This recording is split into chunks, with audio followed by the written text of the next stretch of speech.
English tutorial চ্যানেলে সকলকে স্বাগত জানাই। আজকে তোমাদের জন্য ইডি যুক্ত অ্যাডজেক্টিভ আর আইএনজি যুক্ত অ্যাডজেক্টিভের মধ্যে কী পার্থক্য সেই বিষয়টা নিয়ে আলোচনা করব। আমরা ইংরেজি বাক্যে প্রতিনিয়ত অ্যাডজেক্টিভের ব্যবহার দেখি। এদের মধ্যে কোনো কোনো অ্যাডজেক্টিভের শেষে ইডি যুক্ত থাকে, আবার কোনো কোনো অ্যাডজেক্টিভের শেষে আইএনজি যুক্ত থাকে। এই দুই ধরনের অ্যাডজেক্টিভকে আমরা বাক্যে কখন ব্যবহার করব সেটাই আজকের আলোচনার বিষয়। আশা করছি এই দুই ধরনের অ্যাডজেক্টিভের ব্যবহার নিয়ে আর তোমাদের মধ্যে কোনো কনফিউশন থাকবে না। প্রথমে আমরা একদম গোড়া থেকে শুরু করব অ্যাডজেক্টিভের কনসেপ্ট দিয়ে। এই বাক্যটা দেখো, দিস ইজ আ কার। এবারে যদি আমরা এই কার নাউনটাকে ডেসক্রাইব করতে চাই তাহলে আমরা বাক্যটা লিখতে পারি, দিস ইজ আ নাইস কার। আমরা যদি এই কার নাউনটাকে প্রশ্ন করি যে কেমন কার, তাহলে দেখো তার উত্তর হবে নাইস কার। তার মানে দেখো এই নাইস শব্দটা এই কার নাউনকে ডেসক্রাইব করছে, কার নাউনকে মডিফাই করছে, তার জন্য এই নাইস হচ্ছে অ্যাডজেক্টিভ। তাহলে দেখো এই বিষয়টা থেকে আমরা বলতে পারি অ্যাডজেক্টিভস আর describing words that describe noun or pronoun.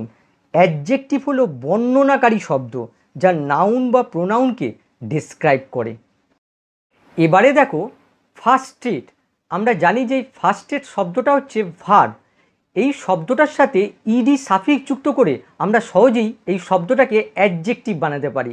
দেখো ফার্স্টেডেড, দেখো যেহেতু শেষে ই রয়েছে তার জন্য শুধু ডি যোগ করা হয়েছে, ছিল ভার্ব আর হয়ে গেল অ্যাডজেক্টিভ। আবার এই শব্দটার সাথে আমরা আইএনজি সাফিক্স যুক্ত করেও অ্যাডজেক্টিভ বানাতে পারি। দেখো ফার্স্টেটিং, দেখো এটাও হচ্ছে অ্যাডজেক্টিভ। আমরা জানি যে যখনই কোনো ওয়ার্ডের সাথে সাফিক্স যুক্ত হয় তখন সেই ওয়ার্ডের পার্টস অফ স্পিচটা চেঞ্জ হয়ে যায়। এখানে দেখো ছিল ভার্ব হয়ে গেল অ্যাডজেক্টিভ। এবারে আরেকটা শব্দ দেখো স্যাটিসফাই। আমরা জানি যে স্যাটিসফাই হচ্ছে ভার্ব, এর সাথে আমরা যদি ইডি যুক্ত করি তাহলে সেটা অ্যাডজেক্টিভ হয়ে যাবে। দেখো স্যাটিসফাই ছিল ভার্ব হয়ে গেল অ্যাডজেক্টিভ। আবার দেখো এই স্যাটিসফাই শব্দটার সাথে আইএনজি সাফিক্স যুক্ত করেও আমরা অ্যাডজেক্টিভ বানাতে পারি। দেখো স্যাটিসফাইং হয়ে গেল অ্যাডজেক্টিভ। আর এগুলো সবই হচ্ছে পার্টিসিপল অ্যাডজেক্টিভ। এবারে কতগুলো ইডি যুক্ত অ্যাডজেক্টিভ আর আইএনজি যুক্ত অ্যাডজেক্টিভের এক্সাম্পল দেখো।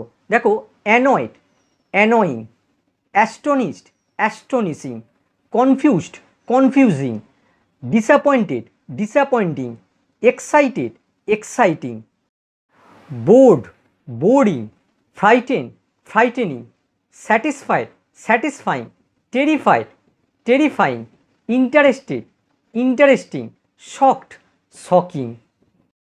আরও কিছু এক্সাম্পল দেখো, irritated, irritating, surprised, surprising, tired, tiring, challenged, challenging, charmed, charming, fascinated, fascinating.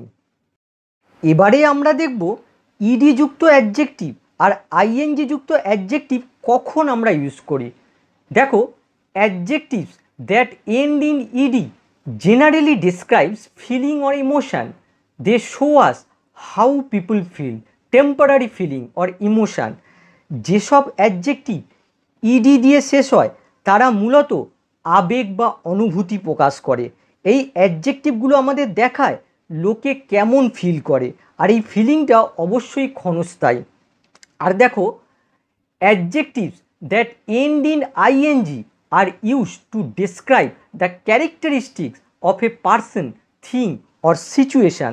যেসব অ্যাডজেক্টিভ আইএনজি দিয়ে শেষ হয় সেগুলো ব্যবহার করা হয় কোনো পিপল, থিং বা সিচুয়েশানের ক্যারেক্টারিস্টিককে দেখার জন্য, অর্থাৎ সেই পিপল, থিং বা সিচুয়েশানটা কেমন সেগুলো প্রকাশের জন্য। সেই ক্যারেক্টারিস্টিকটা গুড কোয়ালিটিও হতে পারে আবার ব্যাড কোয়ালিটিও হতে পারে। আমরা দুটো এক্সাম্পলের সাহায্যে বিষয়টা ক্লিয়ার করব। প্রথমত বলে রাখি এই অ্যানয়িং হচ্ছে প্রেজেন্ট পার্টিসিপল আর বাক্যটা অ্যাক্টিভ সেন্স প্রকাশ করছে, আর এই অ্যানয়েড হচ্ছে পাস্ট পার্টিসিপল, বাক্যটা প্যাসিভ সেন্স প্রকাশ করছে। এবারে প্রথম বাক্যটা দেখো, দ্য ম্যান ইজ অ্যানয়িং, লোকটা বিরক্তিকর।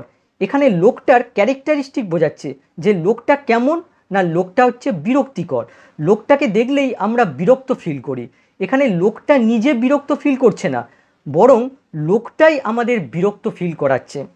আবার দ্বিতীয় বাক্যটা দেখো, দ্য ম্যান ইজ অ্যানয়েড, লোকটা বিরক্ত।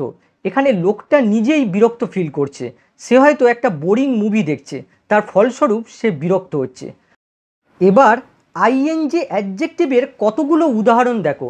ফার্স্ট এক্সাম্পল দেখো, your speech is very inspiring, আপনার ভাষণ বা বক্তৃতাটা ছিল অনুপ্রেরণাদায়ক।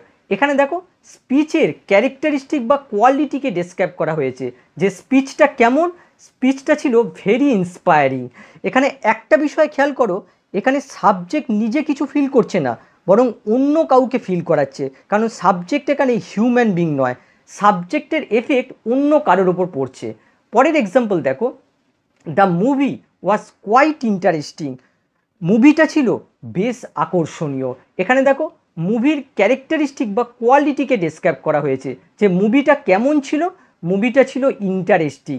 পরের এক্সাম্পল দেখো, দ্য নিউজ ওয়াজ শকিং, খবরটা ছিল অতিশয় বেদনাদায়ক। এখানেও দেখো এই নিউজের ক্যারেক্টারিস্টিক বা কোয়ালিটিকে ডেসক্রাইব করা হয়েছে, যে নিউজটা কেমন, নিউজটা ছিল শকিং।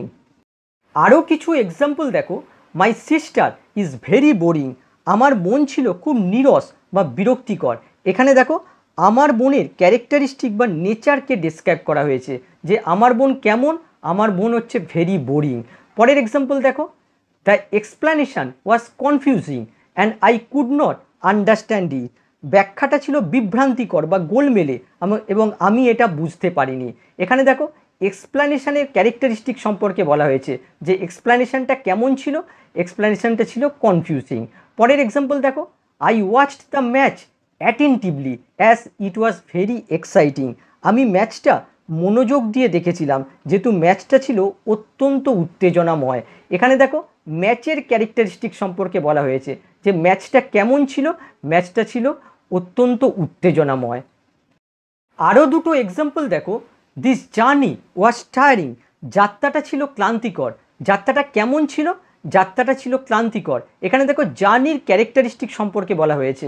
পরেরটা দেখো, the horse riding experience was very thrilling for me, ঘোড়ায় চড়ার অভিজ্ঞতাটা আমার কাছে খুবই রোমাঞ্চকর ছিল। ঘোড়ায় চড়ার অভিজ্ঞতাটা কেমন ছিল, রোমাঞ্চকর ছিল। এখানে দেখো হর্স রাইডিং এক্সপেরিয়েন্সের ক্যারেক্টারিস্টিক সম্পর্কে বলা হয়েছে। এতক্ষণ যে এক্সাম্পলগুলো দেখলাম, সেখানে দেখো সব সাবজেক্টগুলি হচ্ছে নন লিভিং থিং, এখানে সাবজেক্ট নিজে কিছু ফিল করছে না, অন্য কাউকে ফিল করাচ্ছে। এবারে আমরা ইডি অ্যাডজেক্টিভের ব্যবহার শিখব। আমি আগেই বলেছি ইডি অ্যাডজেক্টিভ ইউজ করা হয় যখন বোঝায় সাবজেক্ট কেমন ফিল করছে। আর মনে রাখবে এই অ্যাডজেক্টিভের ক্ষেত্রে কোনো কারণের এফেক্ট বক্তার উপর গিয়ে পড়ে। এক্সাম্পল দেখো, ক্লিয়ার হয়ে যাবে। ফার্স্ট এক্সাম্পল দেখো, I am surprise to see you, আমি তোমাকে দেখে বিস্মিত, অর্থাৎ তার এখানে আসাটা বিস্ময়কর বা অপ্রত্যাশিত ছিল আমার কাছে, আর তাকে দেখে আমি তাই সারপ্রাইজড হচ্ছি। অর্থাৎ কোনো কারণের এফেক্ট এই বক্তার উপর অর্থাৎ আমার উপর গিয়ে পড়ছে। পরেরটা দেখো, I was board during the lecture, lecture চলাকালীন আমি বিরক্ত বোধ করেছিলাম, অর্থাৎ তার লেকচারটা বোরিং ছিল আর সেই কারণে আমি বিরক্ত বোধ করেছিলাম। তাহলে দেখো কোনো কারণের এফেক্ট এই সরাসরি সাবজেক্টের ওপর গিয়ে পড়ছে। পরেরটা দেখো, I was tired so I went to bed, আমি ক্লান্তি বোধ করছিলাম সুতরাং আমি বিছানায় শুতে গেলাম, অর্থাৎ এখানে আমার অনুভূতি প্রকাশ পেয়েছে। আরও এক্সাম্পল দেখো, we were very shocked when we heard the news, আমরা খুবই মর্মাহত হয়েছিলাম যখন আমরা খবরটা শুনলাম, অর্থাৎ খবরটা মর্মান্তিক ছিল আর তার ফলস্বরূপ আমরা মর্মাহত হয়েছিলাম। তাহলে দেখো কোনো কারণের এফেক্ট এই সাবজেক্টের ওপর গিয়ে পড়ছে। পরেরটা দেখো, I was confused about his behaviour, আমি তার ব্যবহার বিষয়ে কনফিউজ ছিলাম, অর্থাৎ তার ব্যবহারটা ছিল কনফিউজিং আর সেই কারণে আমি কনফিউজড হয়েছিলাম। কোনো কারণের এফেক্ট এই সাবজেক্টের ওপর গিয়ে পড়ছে। 6 নম্বরটা দেখো, I am excited about the trip, আমি ট্রিপটার বিষয়ে এক্সাইটেড, অর্থাৎ ট্রিপটা খুবই এক্সাইটিং ছিল আর তার জন্য আমিও ট্রিপটার বিষয়ে এক্সাইটেড। তাহলে দেখো কোনো কারণের এফেক্ট এই সাবজেক্টের উপর গিয়ে পড়ছে। তাহলে ইডি অ্যাডজেক্টিভ আমরা কখন ব্যবহার করি? ইডি অ্যাডজেক্টিভ আমরা তখনই ব্যবহার করব যখন কোনো কারণের এফেক্ট আমাদের ওপর গিয়ে পড়ে আর আমরা তার অনুভূতি প্রকাশ করি। আর একটা ইনফরমেশান তোমাদের জানিয়ে রাখি, এখানে ভার্বগুলোকে আমরা ফিল দিয়ে রিপ্লেস করতে পারি। এবারে এই এক্সাম্পলগুলো দেখো, তাহলে বিষয়টা ক্লিয়ার হয়ে যাবে। ফার্স্ট এক্সাম্পল দেখো, the grammar lesson is boring. Grammar লেসনটা বিরক্তিকর। এখানে দেখো গ্রামার লেসনের ক্যারেক্টারিস্টিক বোঝাচ্ছে। গ্রামার লেসনটা কেমন? গ্রামার লেসনটা হচ্ছে বিরক্তিকর। এবারে এই এক্সাম্পলটা দেখো, I am bored reading all about this grammar rules. আমি সব গ্রামার রুল পড়ে বিরক্ত। এটা দেখো কারণ বোঝাচ্ছে, আর এটা হচ্ছে তার ফলাফল। কারণের ক্ষেত্রে আমরা আইএনজি যুক্ত অ্যাডজেক্টিভ ব্যবহার করি, আর কোনো কারণের এফেক্ট বোঝাতে আমরা ইডি অ্যাডজেক্টিভ ইউজ করি। পরের এক্সাম্পল দেখো, space science is very interesting to me. মহাকাশ বিজ্ঞান আমার কাছে ইন্টারেস্টিং। এখানে দেখো স্পেস সায়েন্সের ক্যারেক্টারিস্টিক বোঝাচ্ছে। স্পেস সায়েন্সটা হচ্ছে আমার কাছে ইন্টারেস্টিং। এবার পরের এক্সাম্পলটা দেখো, I am interested in space science. আমি মহাকাশ বিজ্ঞানের প্রতি ইন্টারেস্টেড। দেখো এটা হচ্ছে কারণ, আর এটা হচ্ছে তার এফেক্ট। কারণের ক্ষেত্রে আমরা আইএনজি অ্যাডজেক্টিভ ব্যবহার করি, আর এই কারণের এফেক্ট বোঝাতে আমরা ইডি যুক্ত অ্যাডজেক্টিভ ইউজ করি। আরও তিনটে এক্সাম্পল দেখো, the girl was annoyed because the class was annoying. মেয়েটা বিরক্ত ছিল কারণ ক্লাসটা ছিল বিরক্তিকর। এখানে দেখো দ্য ক্লাস ওয়াজ অ্যানয়িং, এটা কারণ বোঝাচ্ছে, আর কারণের ক্ষেত্রে আমরা জানি যে আইএনজি যুক্ত অ্যাডজেক্টিভ বসে। আবার দেখো এই কারণের এফেক্ট হচ্ছে দ্য গার্ল ওয়াজ অ্যানয়েড, তার জন্য দেখো ইডি যুক্ত অ্যাডজেক্টিভ বসেছে। পরেরটা দেখো, I was disappointed because the test results were disappointing. আমি হতাশ ছিলাম কারণ পরীক্ষার ফলাফল ছিল হতাশাজনক। এখানে দেখো the test results were disappointing, এটা কারণ বোঝাচ্ছে, তার জন্য দেখো আইএনজি যুক্ত অ্যাডজেক্টিভ বসেছে। আবার এই কারণের এফেক্ট হচ্ছে আই ওয়াজ ডিসঅ্যাপয়েন্টেড, তার জন্য দেখো ইডি যুক্ত অ্যাডজেক্টিভ বসেছে। পরেরটা দেখো, the movie was very frightening so I was frighten. মুভিটা ভীতিকর ছিল সুতরাং আমি ভীত ছিলাম। এখানে দেখো the movie was very frightening, এটা কারণ বোঝাচ্ছে, আর কারণ বোঝাচ্ছে বলে এখানে দেখো আইএনজি যুক্ত অ্যাডজেক্টিভ বসেছে। আর এই কারণের এফেক্ট হচ্ছে সো আই ওয়াজ ফ্রাইটেন, তার জন্য দেখো ইডি যুক্ত অ্যাডজেক্টিভ বসেছে। এবারে তোমরা বিষয়টা কতটা ক্লিয়ার করতে পেরেছো তার জন্য ছোট্ট একটা টেস্ট নেব। প্রথম প্রশ্নটা দেখো, ইয়োগা ইজ ভেরি রিল্যাক্সড আর রিল্যাক্সিং কোনটা হবে? এখানে দেখো ইয়োগার ক্যারেক্টারিস্টিক বোঝাচ্ছে, সুতরাং এখানে উত্তরটা হবে রিল্যাক্সিং।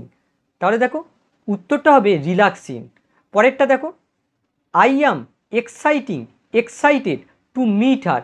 তার সঙ্গে সাক্ষাৎ করে আমি এক্সাইটিং না এক্সাইটেড? অবশ্যই এক্সাইটেড, তাহলে উত্তরটা হবে এক্সাইটেড। পরেরটা দেখো, she was surprised with my presence. সে আমার উপস্থিতিতে সারপ্রাইজিং ছিল না সারপ্রাইজড ছিল? অবশ্যই সারপ্রাইজড, তাহলে উত্তরটা হবে সারপ্রাইজড। তোমরাও সাথে সাথে উত্তর দেওয়ার চেষ্টা করো। এই এক্সাম্পলটা দেখো, she is not satisfied with her car. সে তার কারের প্রতি স্যাটিসফাইড না স্যাটিসফাইং নয়? অবশ্যই উত্তরটা হবে স্যাটিসফাইড, তাহলে দেখো উত্তরটা হবে স্যাটিসফাইড। পরেরটা দেখো, phrasal verbs are ফার্স্টেটিং R frustrated কোনটা হবে? অবশ্যই ফার্স্টেটিং, তাহলে উত্তরটা হবে ফার্স্টেটিং।